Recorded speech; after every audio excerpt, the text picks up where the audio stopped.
E isso é que me traz preocupação, porque cada um que prega esse tema, Deus traz uma mensagem diferente, né? E hoje, sem dúvida, será diferente. Não sei se vou acompanhar o rastro dos que já passaram por aqui na mensagem, mas só sei que o trecho lido é o mesmo. Mateus capítulo 24, versículo 36 a 39. Um trecho do Sermão do Monte, ou Sermão da Montanha, como é intitulado. Porém, naquele dia e hora, ninguém sabe, nem os anjos do céu, nem o Filho, mas unicamente meu Pai. E como foi nos dias de Noé, assim será também a vinda do Filho do Homem. Porquanto, assim como nos dias anteriores ao dilúvio, comiam, bebiam, casavam e davam-se em casamento, até o dia em que Noé entrou na arca, e não perceberam, até que veio o dilúvio e levou a todos.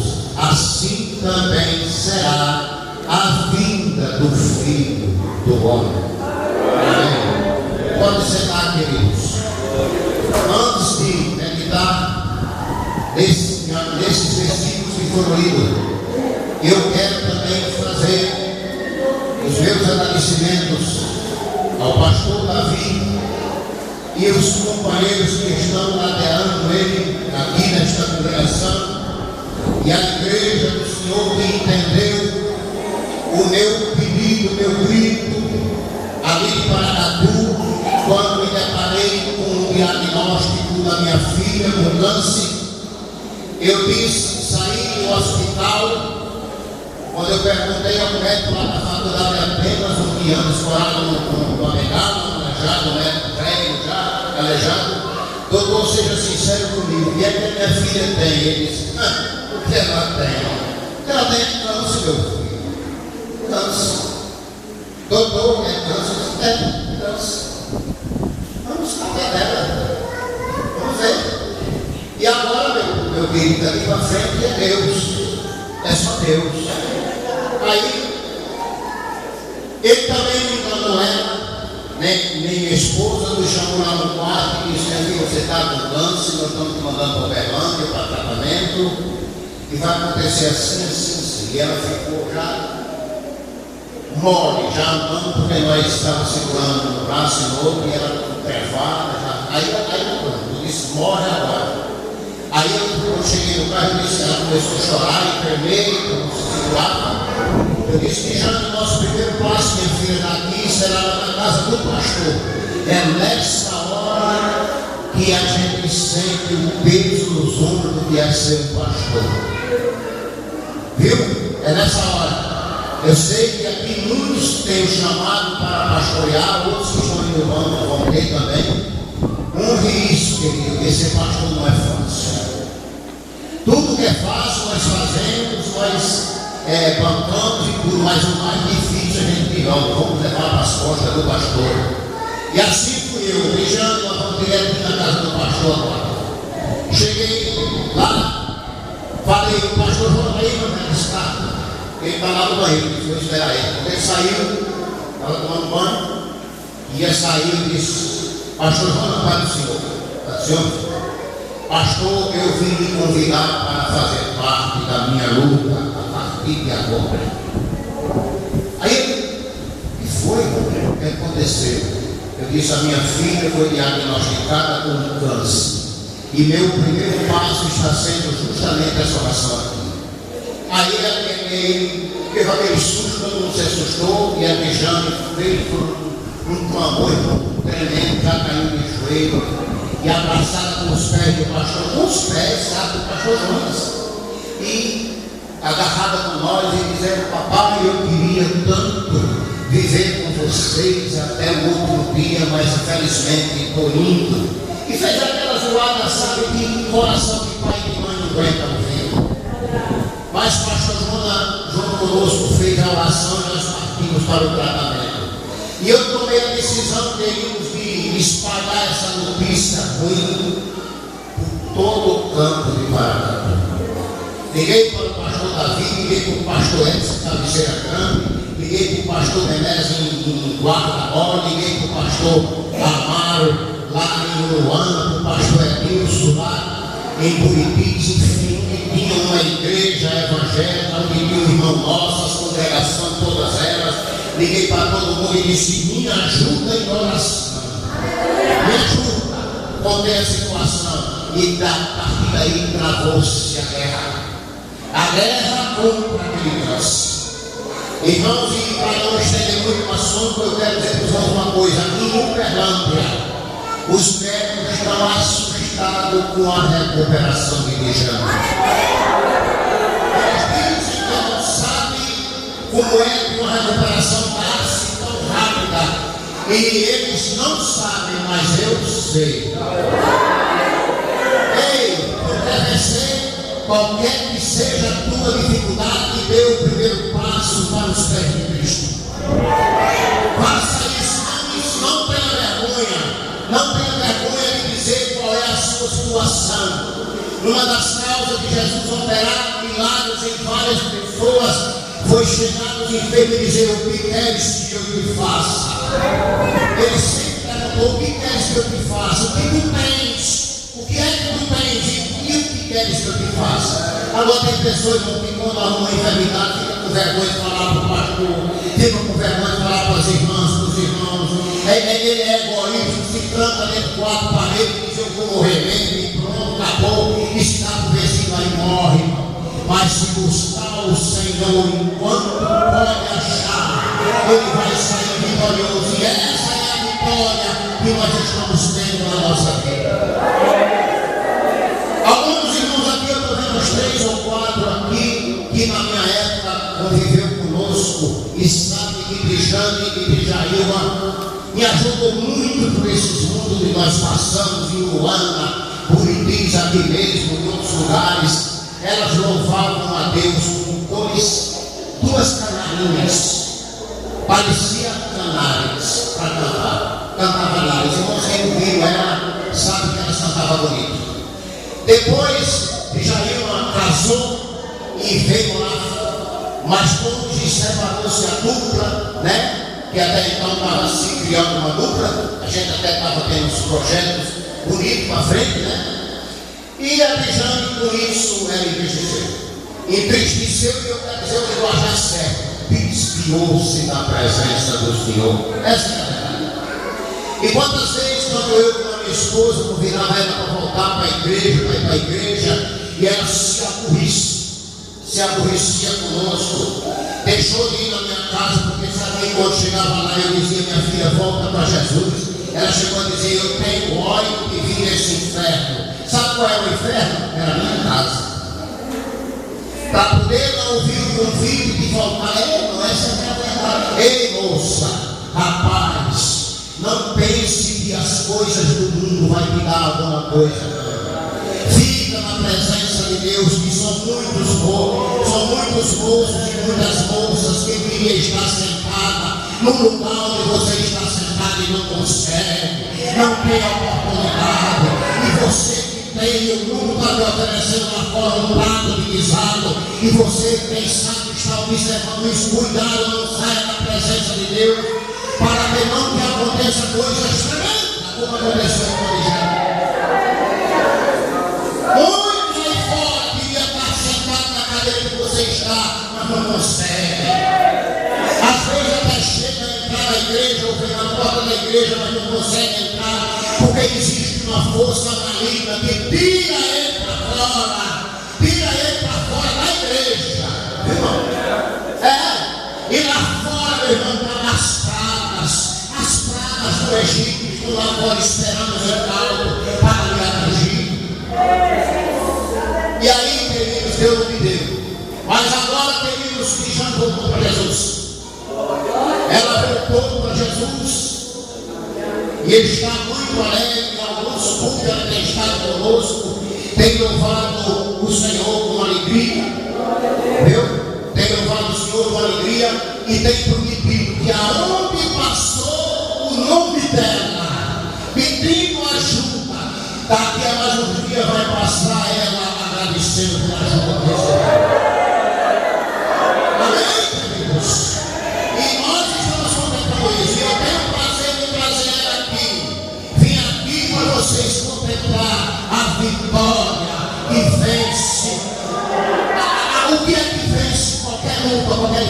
é joelho. E ela chegou a dizer que ela chegou a dizer que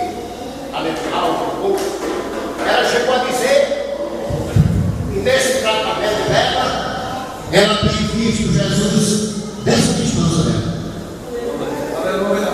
Ela disse: papai, tem hora que eu sinto Jesus assim como se ele esteja bem pertinho de mim. É isso. Não espere que aconteça isso. Não espere. E de Jane vai vencer.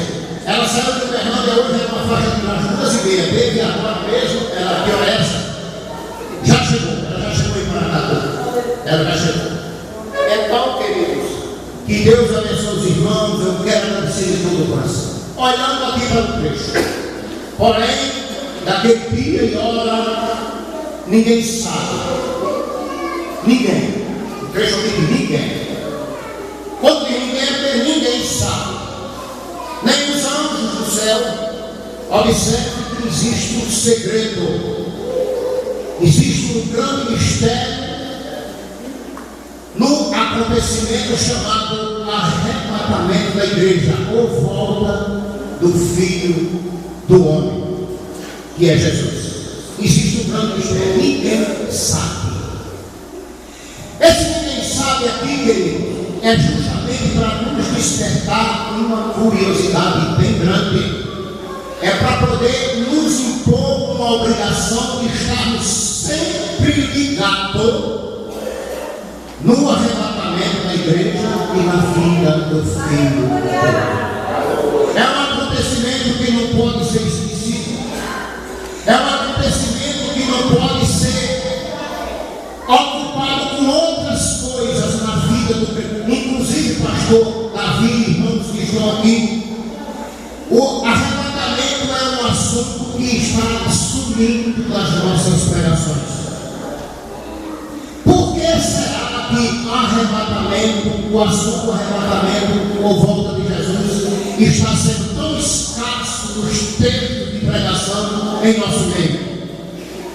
Porque fala, querido, da obrigação que devemos ter de estar realmente na presença do Senhor, ligado neste tão grande acontecimento.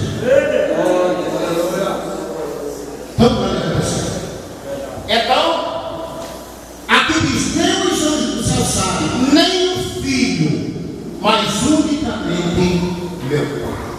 Naquela época, nessa época que esse sermão foi escrito, o Filho não sabia não. Agora hoje, ele já sabe.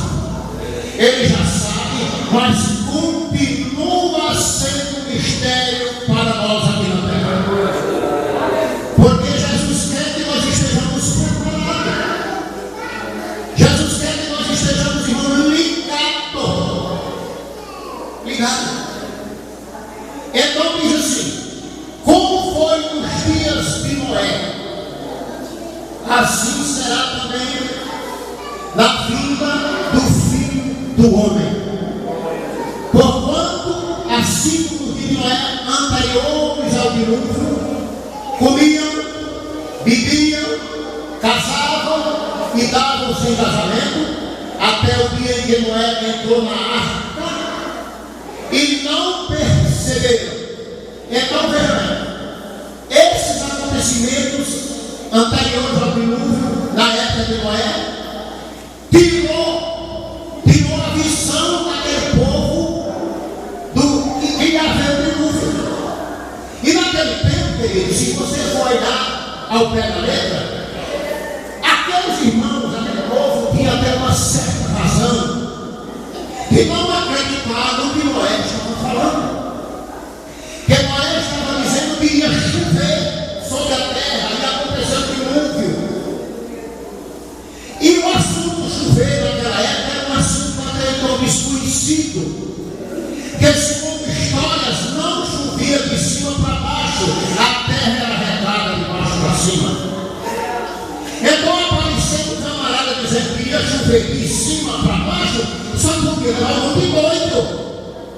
E foi justamente esse nome que Noé levou. Esse cara está ficando maluco. Nós nunca vimos isso.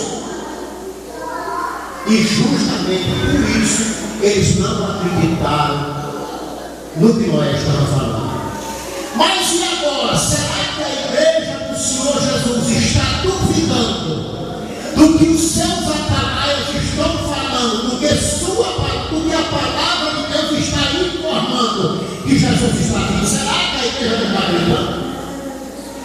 Será que não está tendo sinais que mostram que a vinda do Filho do Homem está próxima? Muitos sinais. Eu anotei aqui, no dia 8/3/2012, aquele jornal chamado Fala Brasil anunciou uma tempestade solar ia chegar à Terra e que podia causar danos irreparáveis a aparelhos elétricos. Tempestade solar. Quem assistiu isso viu a figura dessa tempestade passar na televisão. No jornal mostrou, eu vi, eu assisti.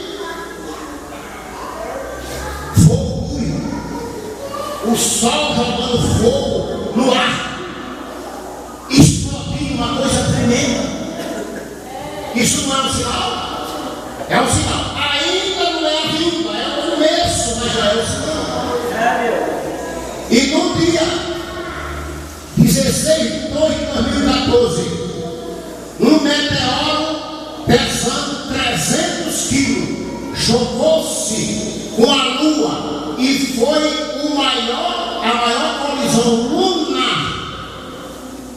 O meteoro, segundo a NASA informou, se não tivesse caído no mar, tinha acabado com a metade da humanidade. Olha isso aí, irmão. Presta atenção, se isso não é um sinal, mas além do meteoro ter caído no mar, caiu somente uma parte, caiu ele inteiro, porque quando ele entrou na atmosfera, ele incendiou-se, ele pegou fogo. Irmãos, Deus tem nós na palma da mão assim, Deus tem nós na palma da mão. Se Ele quiser, Ele pode destruir a terra no segundo. Por isso é que nós temos que estar preparados não somente para a volta de Jesus, mas para um cataclismo desse. Nós temos que falar em terremoto, em maremoto, em diversos lugares por aí, tem mostrado pela televisão a destruição que é. E essas coisas sempre pegam os moradores de surpresa. De surpresa. Querido, e isso é Deus, portanto, com Deus assim, dessa mesma forma será a minha volta. Não é aquela nação que morreram no terremoto, nos maremotos, nos tsunamis, tinha muitos crentes que estavam esperando a volta de Jesus e foram. Foi a vez deles e nós estamos aqui. Quem é que pode garantir o que é que pode nos acontecer ainda esta noite, se assim estiver no projeto de Deus? E de que maneira que nós nos encontramos agora para encontrar com o Senhor? Aleluia! Louvado seja o nome do Senhor. Estavam desapercebidos e não perceberam até que veio o dilúvio e levou a todos. E diz a Bíblia, e assim será também na vinda do Filho do Homem. E quando o dilúvio veio, depois que Noé construiu aquela grande arca, que entrou para dentro com a ordem de Deus, que veio um anjo e tomou a arca por fora, fechou ela também por fora. Irmãos, isso aqui é um mistério. A arca foi fechada por fora. Talvez existisse a possibilidade de Noé, como pregoeiro da justiça, como homem de coração, mareado, quando o povo começasse a bater na arca, se a arca tivesse sido fechada por dentro, certamente Noé tinha descido, e teria aberto a porta, e teria entrado lá pessoas que não era cabível para entrar. Pessoas que não tinham o direito de entrar na arca. Se ela tivesse sido fechada por dentro, Noé tinha tido acesso à trave daquela porta e tinha aberto, e lá tinha entrado gente que não era o lugar dele. De maneira que quando aquele povo batia por fora da arca e pedia ajuda, eu imagino o coração de Noé como sofreu naquele dia ou noite, não sei. Ouvindo a voz dos miseráveis lá fora, morrendo afogado, e dizendo: Noé, agora eu acredito naquilo que tu falaste, eu acredito. Abre a porta, Noé. E ele disse: eu não posso abrir, porque a porta está trancada por fora. Isso significa que quem está fora ficará por fora. Você está por dentro, você está sabendo, você está conseguindo experimentar da vida. Então dê glórias a Deus por essa oportunidade. Você também já esteve por fora, eu também já estive por fora. Se tivesse acontecido o arrebatamento da igreja naquela época, eu certamente tinha ficado para trás, mas Deus me deu uma oportunidade, e Ele me achou em uma das senzalas da vida, em uma das sarjetas do mundo prostrado e caído, e Ele me levantou e disse: levanta, Damião, que eu quero te fazer um pregador da palavra.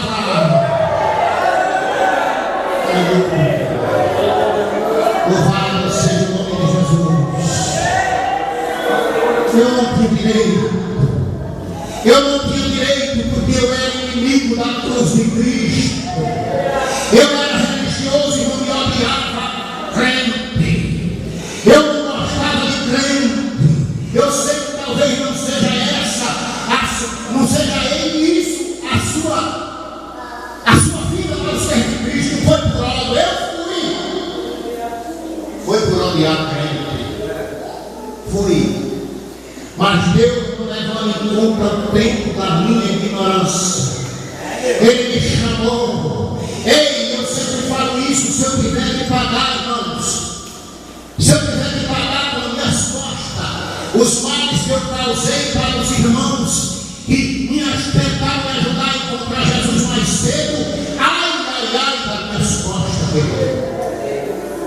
ai. Tem um irmão que hoje, eu não sei se ele está na missão ou se está na Madureira, enquanto ele está caminhando e esperando o arrebatamento. Chama-se Moacir. Ele é cunhado, ele é irmão do meu gênero. Nós trabalhávamos juntos ali na Ivaí, Paracatu. E ele um dia chegou para mim, na maior mansidão, e disse assim: vocês conhecem o Moacir, conhecem? Irmão do Silvanito? Ele chegou para mim e disse assim: aceita Jesus, o teu Salvador? E eu disse: se tu falar mais uma vez, eu vou te lascar a mão na cara. Viu? Eu não te dei essa liberdade. Aí ele falou: então desculpa. E aí o dia passou. E aí ele cortando o concreto lá na firma, eu botei uma rede, voou uma pedra, depois ele vazou o olho dele. Você sabe como foi que eu cheguei com a maior dó perto dele? Disse assim: ei, crentinho, você fala que Jesus é bom, né? Foi que furou teu olho? Devia ter levado teu olho, tu perdeu o olho. Recebeja só. Pois eu fui falar isso com o irmão assim. E ele certamente só foi orar por mim. Dias depois eu aceitei Jesus, não lembrando, eu voltei de mim. Eu aceitei Jesus como meu único e suficiente Salvador. E cheguei na porta do almoxarifado, o Moacir trabalhava e disse assim: Moacir, você é crente? Aí ele disse: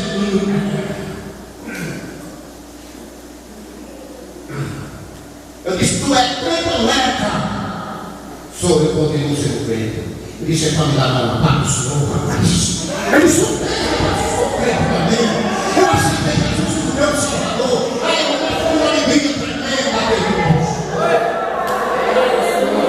Foi uma alegria tremenda. E esse dia desse eu vi ele ali. E nós tivemos conversa a respeito disso. Eu era inimigo da cruz de Cristo.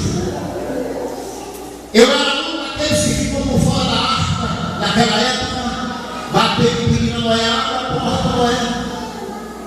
E Noé disse: não posso abrir, porque quem fechou foi Deus.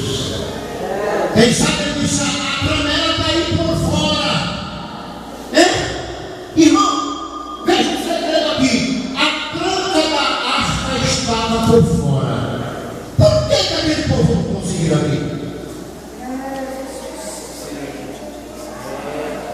Nós vemos hoje como um camarada constrói uma casa, coloca cerca elétrica, cachorro pitbull, policial armado, câmera, não sei o que mais, e tanta coisa, e o ladrão chega e abre a porta e entra.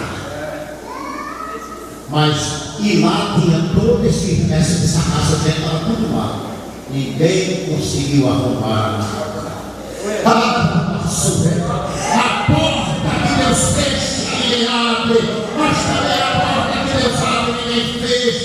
Aleluia! E Deus abriu a porta da salvação para mim e para você. E o diabo não pode fechar. Glória a Deus. Louvado seja o nome de Jesus. Então diz aqui a palavra: assim será também na vida do Filho do Homem. Será da mesma forma. Não será, irmão, um dia diferente. Será um dia normal como hoje. Irmão, pode ter certeza. Como no dia do dilúvio, quando chegou o dia, não tinha mais nada. Por isso que por aqui eles comiam, bebiam, casados, davam casamento. Porque era um dia normal. Viu? No dia da vida do Filho do Homem, você pode ter certeza que não vai aparecer no céu o letreiro dizendo: hoje é o dia da volta de Jesus.